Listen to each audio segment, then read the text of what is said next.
So yan, linggo ngayon, pupunta tayo sa may LGU Huban. Sa harap lang yan ng bagong gawang gymnasium.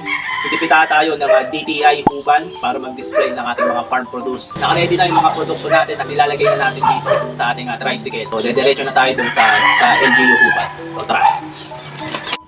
Agad ko nang pinasok sa aming tricycle ang mga gagamitin ko para sa trade fair. Mga karton na naglalaman ng mga uling at hindi mawawala dyan syempre ang mga lechugas. Mga 8 araw ang piyesta sa Huban. Ngayong araw ng linggo magsisimula ang trade fair natin. Sakto, may malaking event ang aming bayan ngayong araw. Ito yung takbo para sa Huban Museum. Fundraising ito para sa itinatayo naming museo ng mga Hubangnon. Malapit lang ang lugar kung saan kami magdi-display. Wala pang 10 minuto ay andito na ako sa lugar ng aking pagdi-displayan. Maraming tao noong mga oras na iyan. Patatapos na kasi ng fun run dito sa aming lugar. Sa harap ng bagong renovated ng Huban Gymnasium ang finish line, kaya maraming tao noong mga oras na iyan. Agad-agad ko nang sinetap ang aking mga display.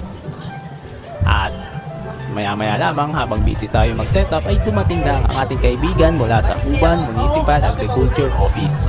Siya si Sir Ali, OIC siya ng MAU. Kunting tsekan lang at kamustahan. Nung matapos ko nang ma-setup ang lamesa ay inayos ko na ang mga lechugas.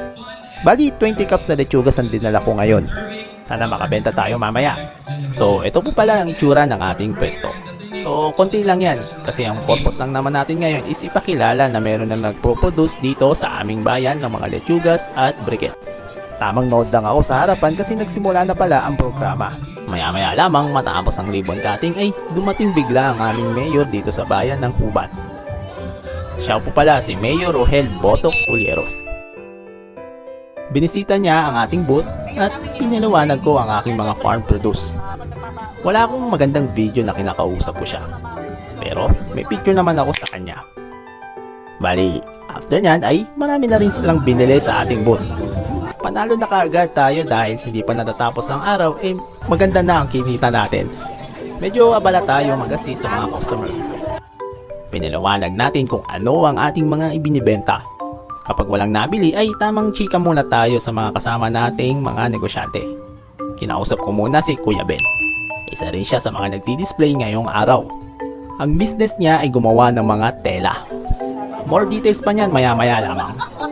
Maya-maya lamang ay dumating na si Ma'am Miriam, ang kinatawa ng DTI Huban. Kinamusta niya kami kung ano ang naganap ngayong araw.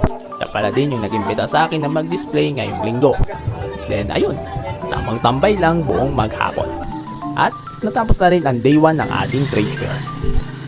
Unang araw ng trade fair at after ng lunch ay ito na po yung update sa ating mga di-display na mga produkto. Ito na lang natira. Makabenta tayo nito 4 na kilo. Ito wala pa. So ito 21 to 7 na lang natira. Okay. Uling natin. Well, yan ang buong ganap sa buong araw ko dito. Hindi tayo talo kasi nakabenta tayo at na-promote pa natin ang ating mga farm produce lalo na sa aming mayor. Patikim pa lang yan. Abangan ba ang mga susunod na kabanata?